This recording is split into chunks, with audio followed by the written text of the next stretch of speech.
السلام علیکم نحمدہ نصلی علی رسولہ الکریم۔ آئی ایم سوری، یہ ایپیسوڈ آنے میں تھوڑی سی دیر ہو گئی، میں معذرت چاہتا ہوں، لیکن آج آپ کے سامنے میں پیش کروں گا حلال کی کمائی کا امپورٹنس۔ جتنا امپورٹنس عبادات ہے اتنا ہی امپورٹنس ہماری روزی ہے، خاص کر کے روزی کا ذریعہ، پیسہ کہاں سے آتا ہے اور پیسہ کہاں پہ جاتا ہے۔ اسلام نے پابندی اور جو بارڈرز بنا کے رکھی ہے، باؤنڈریز، وہ صرف پیسے کے آنے کی نہیں بلکہ پیسے کے جانے کی بھی ہے۔ اسی لیے قیامت کے دن اللہ کے رسول صلی اللہ علیہ وسلم نے فرمایا کہ قیامت کے دن لوگ اپنی قدم اٹھا نہیں سکیں گے، ہل نہیں پائیں گے جب تک یہ 5 سوالوں کا جواب نہیں دیں گے۔ اس میں ایک سوال یہ ہے کہ پیسہ کہاں سے کمایا، اور دوسرا سوال یہ ہے کہ پیسہ خرچ کہاں کیا۔ لوگ پیسہ کماتے ہیں حلال کا، لیکن حرام میں بھی خرچ کرتے ہیں، اور کچھ لوگ حرام کا کما کر صدقہ زکوٰۃ دے کر سمجھتے ہیں کہ ہم جو ہے حلال کی روزی کما رہے ہیں۔ دونوں غلط ہے۔ حلال کا کمانا اور حلال میں خرچ کرنا، یہ چیزیں اسلام نے پسند کی ہے۔ چلیے اب ہم بات کریں گے، ہم سے پہلی جو قومیں آئی تھی اس میں ایک قوم کا تذکرہ مدیان کی قوم، جہاں پہ شعیب علیہ السلام کو اللہ تعالیٰ نے اپنا نبی، اپنا رسول بنا کر بھیجا۔ قرآن میں 3 مقامات پر ان کا ڈسکشن ہوتا ہے۔ ان 3 مقامات پر اللہ تعالیٰ نے ان کو سدھر جانے کی تاکید کی، ان کو حکم دیا کہ آپ سدھر جاؤ، اور ساتھ ہی ساتھ اللہ نے ان کے کفر کے ساتھ ایک ایسا گناہ بتایا جو ہمارے زمانے میں بہت عام ہے۔ اللہ تعالیٰ نے ان کے گناہوں میں سب سے امپورٹنٹ کفر کے بعد جو بتایا وہ فائنانشل فراجری تھی، اور 3 قسم کی فراجری میں یہ لوگ مبتلا تھے۔ شعیب علیہ السلام کی قوم کا واقعہ سورہ الاعراف، سورہ الہود، سورہ الانبیاء، سورہ القصص، یہ چاروں صورت میں یہ قصے آتے ہیں کہ ان کی جو فائنانشل فراجری تھی، یہ لوگ ہائی وے پہ مسافروں کو، کارواں کو لوٹتے تھے۔ اللہ نے وارننگ دی کہ عذاب آئے گا۔ اس کے بعد ان کو کہا گیا تول ماپ میں بے ایمانی مت کرو۔ یہ تول ماپ میں بھی بے ایمانی کرتے تھے۔ دیکھیے دونوں گناہ ہمارے زمانے میں موجود ہے۔ آج لوٹ ماری الگ قسم کی ہو گئی ہے۔ آج لوگ پیار سے سکیم کرتے ہیں۔ آج کے لوٹ ماری کا نام سکیم ہے کہ آپ کو پھسلایا جاتا ہے، یہاں انویسٹ کرو، وہاں انویسٹ کرو، اور جب آپ انویسٹ کرتے ہو تو ایک دن پتا چلا کہ وہ پارٹی بھاگ گئی، وہ پارٹی کا دیوالا نکل گیا، پھر پتا چلتا ہے کہ وہ تو عیش آرام سے کوئی فورن کنٹری میں رہتا ہے۔ تو اس قسم کی فائنانشل فراجری ہمارے زمانے میں ہے، جو بہت تھوڑا بہت شعیب علیہ السلام کی قوم سے ملتی جلتی۔ تول ماپ میں کمی، یہ ایک بہت بڑا گناہ ہے۔ جو بھی شخص بیوپار کرنا چاہتا ہے اسے تول ماپ میں بہت سنبھالنا چاہیے۔ اگر آپ لوگوں کو تجربہ ہے حج میں، جب ہم حج کو جاتے ہیں تو جو وہاں کے مقامی عرب رہتے ہیں، جو کاروبار کرتے ہیں، جو لوگ خاص کر کے ڈرائی فروٹس، کپڑے بیچتے ہیں، فیبرکس، جس کا میجرمنٹ اور تول ماپ کر کے دینا ہوتا ہے، آپ نے ایک چیز مارک کی ہوگی کہ یہ لوگ تھوڑا سا زیادہ دیتے ہیں۔ اگر آپ نے 1 میٹر کپڑا مانگا، خریدا، تو وہ آپ کو 1 میٹر 10 سینٹی میٹر دے گا، یعنی 10 سینٹی میٹر ایکسٹرا دے گا، کیونکہ اگر تھوڑا سا کم آ گیا تو گویا اس نے آپ پہ ظلم کیا۔ تو یہ احتیاط اسلام سکھاتا ہے۔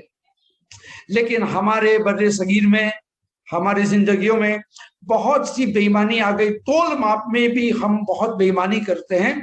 کارپوریٹ میں جب آپ جاب کرتے ہو، آپ کو 8 گھنٹے کام کرنے کا پگار ملتا ہے، تنخواہ ملتی ہے، کیا آپ 8 گھنٹہ آفس کو دیتے ہو کہ اس میں اپنے پرسنل کام کرتے ہو؟ اگر آپ کے باس نے، آپ کی کمپنی نے آپ کو 8 گھنٹے کی سیلری پہ رکھا ہے، تو ظاہر سی بات ہے کہ آپ اپنا پرسنل کام، personal business side by side اسی وقت میں نہیں کر سکتے۔ یہ تول ماپ میں کمی ہوگی۔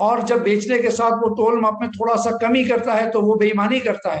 وہ شعیب علیہ السلام کی قوم اصحاب الائکہ مدیان کے لوگوں کی طرح کرتے ہیں. ہمارے زمانے میں یہ سفید چوری بہت مشہور ہو چکی ہے اور بہت عام ہو چکی ہے. لوگ اب اس کو برا سمجھتے ہی نہیں. بہنوں کو وراثت نہیں دیتے ہیں کما کما کر. مثال کے طور پہ کاروبار میں کبھی ایسا ہوتا ہے کہ باپ کے کاروبار میں بڑا بیٹا شریک ہے، لیکن باپ کے انتقال کے بعد وہ سوچتا ہے کہ میں نے محنت زیادہ کی تو یہ پراپرٹی میری ہے، یہ کاروبار میرا ہے. لیکن اگر قرآن کی آیت کا مطالعہ کیا جائے تو پتہ چلا اس میں بھائی بہنوں کا بھی حصہ ہے. تو اس طرح سے شعیب علیہ السلام کی قوم فائنانشیل فراڈری میں مبتلا تھی. لوگوں کو لوٹتے تھے، تول ماپی میں کم کرتے تھے، ہلکا مال دیتے تھے پیسہ زیادہ لے کر. جیسے اپنے یہاں بتاتے ہیں میڈ ان یورپ ہے اور دیتے میڈ ان چائنا.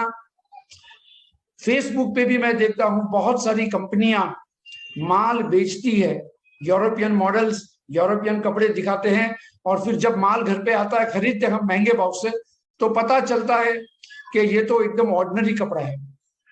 یعنی ہم نے اگر 1000 روپیہ دیا ہے تو معلوم پڑتا ہے کپڑا 400-500 سے مہنگا نہیں ہے. اس طرح سے تول ماپ کی بے ایمانی، کوالٹی میں بے ایمانی، یہ ایک بے ایمانی دھندا ہے، اس میں برکت نہیں ہوتی ہے.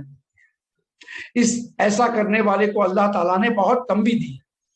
چنانچہ جب ہم بزنس کرتے ہیں، جب ہم کاروبار کرتے ہیں تو ایک چیز کا یاد رکھے، ایک چیز کو، کہ ہمارے کاروبار میں ایمانداری ہونا چاہیے.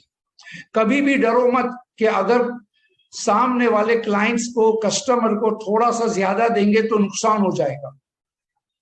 میں نے ایک بھائی سے ڈسکشن کیا، جب وہ بیوپاری تھا کپڑے کا، تو میں نے کہا کہ یہ حدیث کہتی ہے تھوڑا سا زیادہ دے دو، اچھا ہے 5 سینٹی میٹر بھی.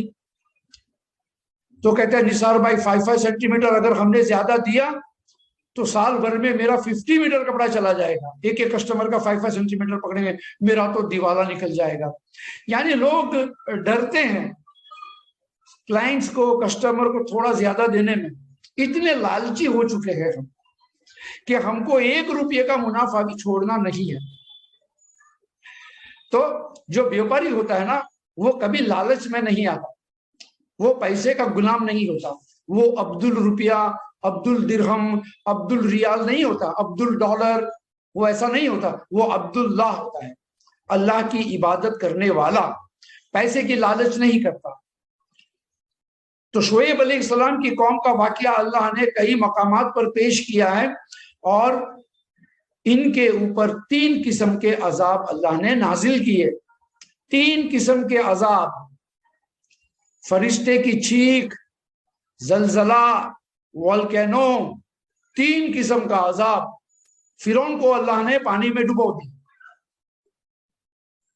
نوح علیہ السلام کی قوم پہ 1 عذاب آیا، پانی میں ڈوب گئی. لیکن شعیب علیہ السلام کی قوم پہ 3 قسم کا عذاب آیا. اور کفر کے علاوہ ان کا گناہ تھا فائنانشل فراڈری. اگر آپ کاروبار کے گدی پہ بیٹھو گے تو آپ کو بھی بے ایمانی کرنے کے بار بار مواقع ملیں گے. میں آپ کو ابھی سے آگاہ کر دیتا ہوں کہ اگر ذرا بھی بے ایمانی کی آپ نے تو آپ کا بہت نقصان ہو سکتا ہے دنیا میں اور آخرت میں بھی. آپ پھر قرآن خوانی کروا لیں دکانوں میں، اور آپ کیا کیا کروا لیں گے، برکت نہیں ہوگی. برکت تجارت کے اندر، برکت کا اصول یہ ہے کہ آپ ایمانداری سے کریں اور گراہک کے ساتھ اچھا سلوک کریں. یہاں تک کہ آپ کے پارٹنر کے ساتھ بھی ایمانداری سے سلوک کرنا حلال روزی میں برکت کا سبب بنتا ہے. ہمارے پیارے رسول صلی اللہ علیہ وسلم نے فرمایا کہ جب 2 پارٹنر آپس میں ایمانداری سے کام کرتے ہیں تو ان کا تیسرا پارٹنر اللہ ہوتا ہے. یہ بڑی مشہور اور پیاری حدیث ہے کاروبار کے سلسلے میں. اسے بھی حافظ ابن حجر عسقلانی نے اپنی کتاب بلوغ المرام میں دیگر محدثوں کے حوالے سے پیش کیا. 2 تاجر، 2 بیوپاری، پارٹنر اگر ایمانداری سے پارٹنرشپ میں رہتے ہیں تو تیسرا پارٹنر اللہ ہے. یقین مانیے یہ بہت